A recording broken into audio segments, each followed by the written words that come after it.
I've owned watches of all prices, from haughty-taughty high-end stuff with fancy unpronounceable names to the most tool-tastic here to chew bubblegum and kill every Mother Hubbard in the room bits of kit.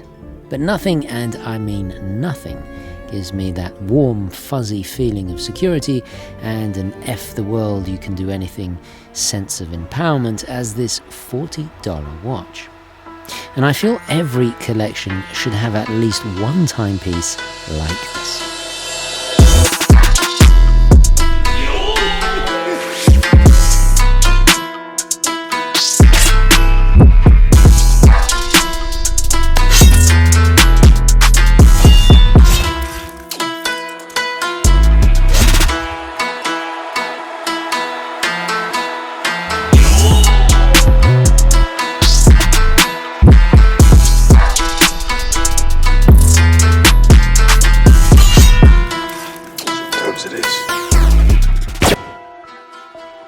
It is a good viewpoint to see the world as a dream.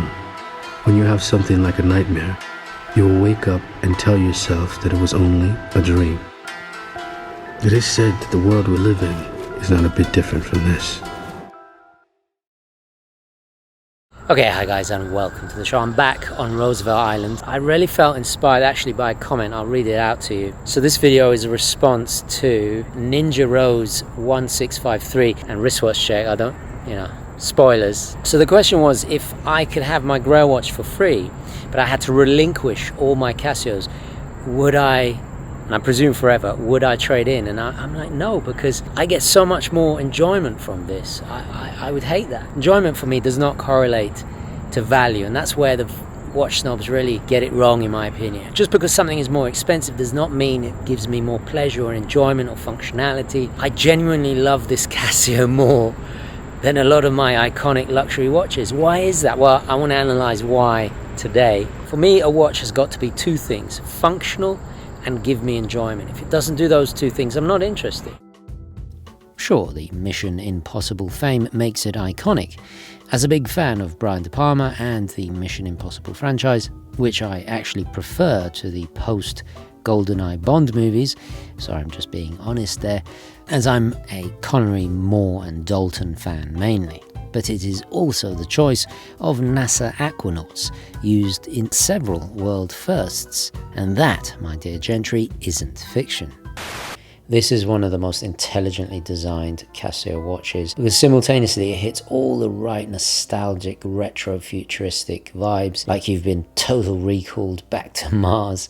But actually it's not done just for the look, it's done to boost its ergonomic efficiency. It's incredibly intuitive to know where everything is because of these little braille-like bumps and things. You know exactly what you're doing. Specifically designed for tactile use for divers. Don't believe me? Check out this comment.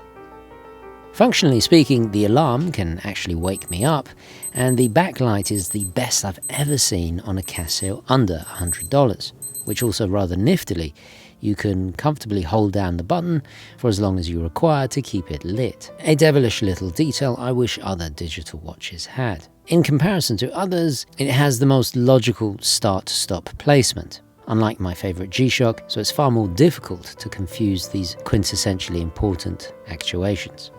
And not to mention the flash alert with a countdown timer, useful if you're using headphones or if scuba gear is at play in real diving situations. And in the most extreme cases, a special op where audible notifications are not wanted. So even if you can't hear the alarm, you can see it going off. The quirky and profoundly 90s look takes inspiration from the helmets used in saturation diving, reminiscent of Halo's Master Chief or the Stratocratic-led Starship Troopers. I'm doing my part. I'm doing my part too.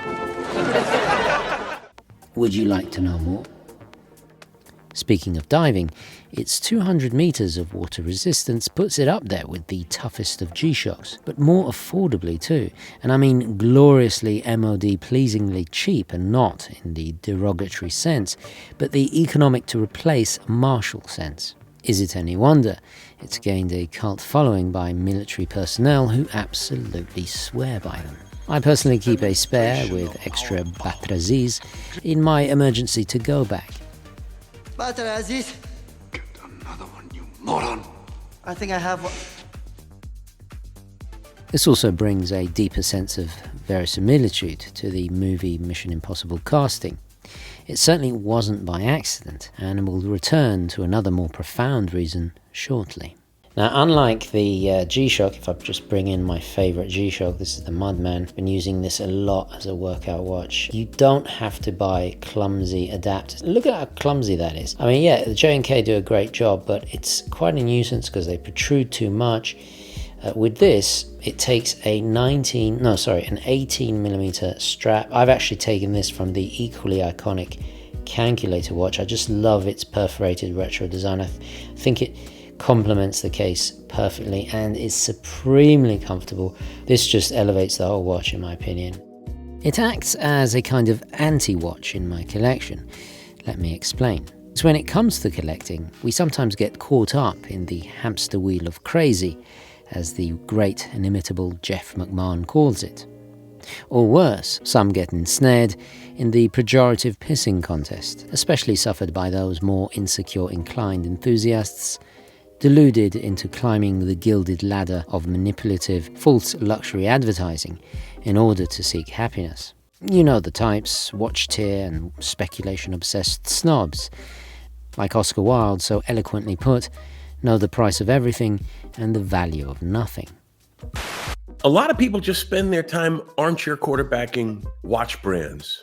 Who's better than who? And in some ways, it's a useful thing, but in most ways, it's not useful at all. I don't care about that stuff. I care about what the watch does for you. What do you think about the watch? And rankings, they can be a thumbnail guide. There's a platinum door. Platinum? I'm sorry, sir. You're not allowed through there. Please remain in the relaxation grotto. Kind of like when Fraser and Niles Crane, after succeeding to reach the gold level membership of their snooty spa, still unsatisfied in knowing there was a higher level, and then desperately peeking behind the platinum door only to find the fallacy of the whole situation, and in a wider sense revealing the pointlessness of it all. Hello, anyone in the relaxation grotto? And thus teaching the viewer the cautionary tale of enjoying what you already have, as the grass is certainly not always greener.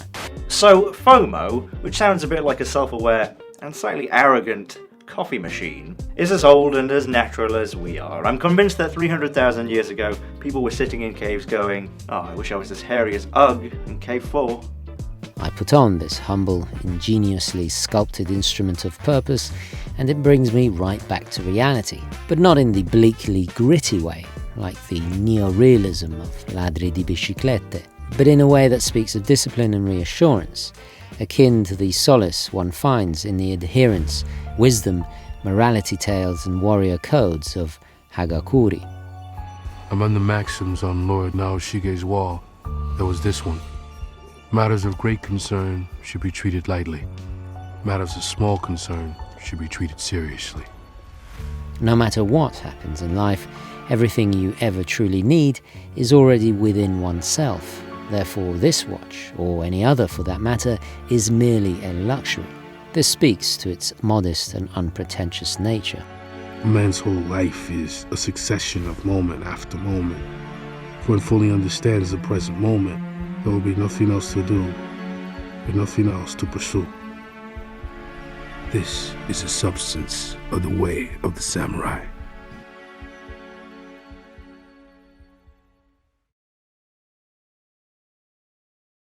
There's the bridge I used to get to Roosevelt Island. Queensborough Bridge over there.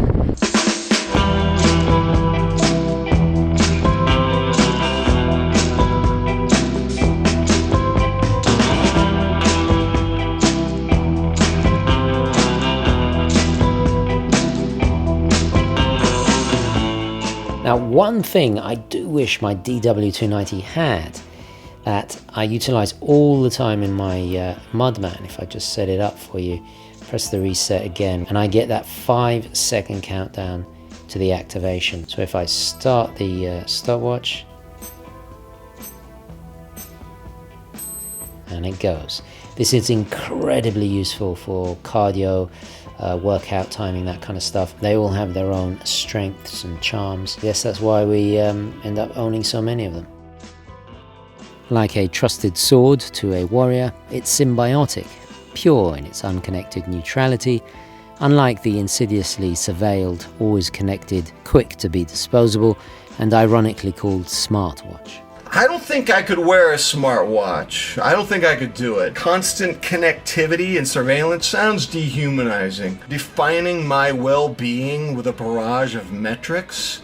I don't define how happy I am by metrics. The DW-290 is old, but like a trusty T800, far from obsolete. It's Ralph Waldo Emerson's self-reliance manifested in resin horological form, and invokes a profound sense of supreme assurance. For Emerson, the transcendent spiritual experience is not found from any outward, previous, or future source, but within the individual in any given moment. Moments where one's own mind illuminates the common features of their surroundings with potency, beauty, and interconnectedness. Individualistic self-dependency is indeed a precious thing, but combined with what it represents to me and the watch industry, it becomes anti-establishment. A combination that mainstream society historically tends to ostracize as roguish, even vilifying it as dangerously insurgent at times. This parallels a common narrative device in storytelling that's existed since the pharaohs. For us, the external audience, listening, reading, or watching fables of heroes as a godlike fourth wall, we look at rebellious mythical figures of antiquity or those of today, like Ghost Dog, Ethan Hunt, Indiana Jones, or Ellen Ripley, as always aspirational. Why is that? Well, beyond the basic romanticization, they all have honorable dedication, skin in the game, clarity of purpose, and a non-conformist code of higher morality, unbounded by preordained organized societal constructs of governance or belief systems imposed on us as tools of repression.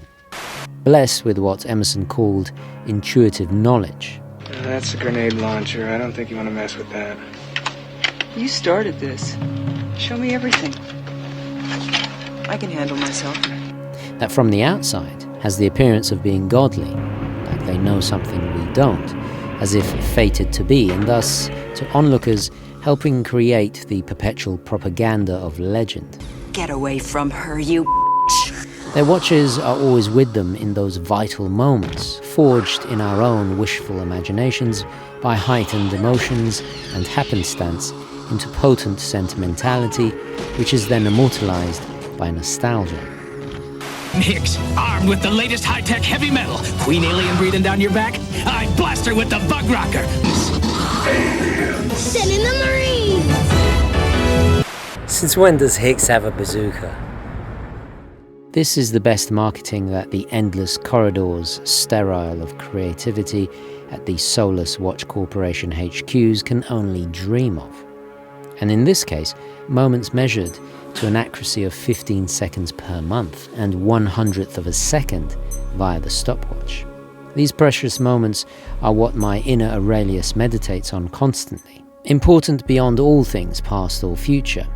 If Marcus was alive today, I'm sure he would teach us that timepieces like this are all you really ever need. It's an empowering feeling being liberated of striving for more, and in doing so understanding that anything more gained is then merely a bonus in life. I recall so vividly when stuck in the ICU all those times, just wanting to get outside, enjoy the simple things, being able to breathe without machines and tubes coming out of holes in your chest and all the rest of it. It really forced me to appreciate the simple things like my watches and books and movies and music. Without those things, and of course my loving family for supporting me, mia moglie, amore mio, ti voglio bene, who bought me a PlayStation Vita. But being able to walk and exercise and all the rest of it, and I guess that's why, I don't know, it helped me refocus or reframe even simple things like this, just to really appreciate it. Add a compass to the strap like Ghost Dog did to his blacked out Victorinox Swiss Army reference 24242, And boom, and you have a superior navigational tool to what the entirety of mankind had until Harrison introduced his marine chronometer, and with a greater accuracy than all the accutrons put together used to put men on the moon. In my opinion, it's horological and design perfection. A watermark reached we were too busy and spoilt to notice. Just don't wear it at a black tie event, and there we have it. Maybe it's only true negative, aside from its love it or loathe it Verhoeven sci-fi aesthetic, of course. Oh, and also the fact that the case printing rubs off eventually, but some prefer that die-hard, rough around the edges, yippee-ki-yay look. For $40, it reminds me of one massively important thing, is that this hobby is accessible to anybody, or most people. You don't need to spend 3, 4, 5, 6 figures on a watch to get, something that just makes you smile, enhances your mood. I mean, every time I look at it, I don't know why. I guess that's why I wanted to do this video, And I want to be clear, this is not anti-luxury or anti-consumerist, not at all. I think all good things should come in moderation. In fact, actually rewarding yourself, setting goals, and then working towards something, and then you really appreciate it, I think is a wonderful motivator. A kind of happy place watch, for lack of a better expression. I mean, it sounds a bit cheesy, but let me know if you can think of something better. The self-entitled oleaginous luxury watch snobs will hate this narrative and this watch. They want you to feel less than, deliberately trying to exclude you in order to elevate themselves with their falsely earned self-importance. Neuropsychologist Dr. Rachel Taylor says that envy comes from the oldest part of the brain and is part of the survival mechanism. It is inherent that people compare themselves to others, especially those they see and have contact with. And now, those people could be across the globe. This Casio is an antidote to that for me, and actually reminds me of some of the most gentlemanly traits that are increasingly lacking in this seemingly virtueless world.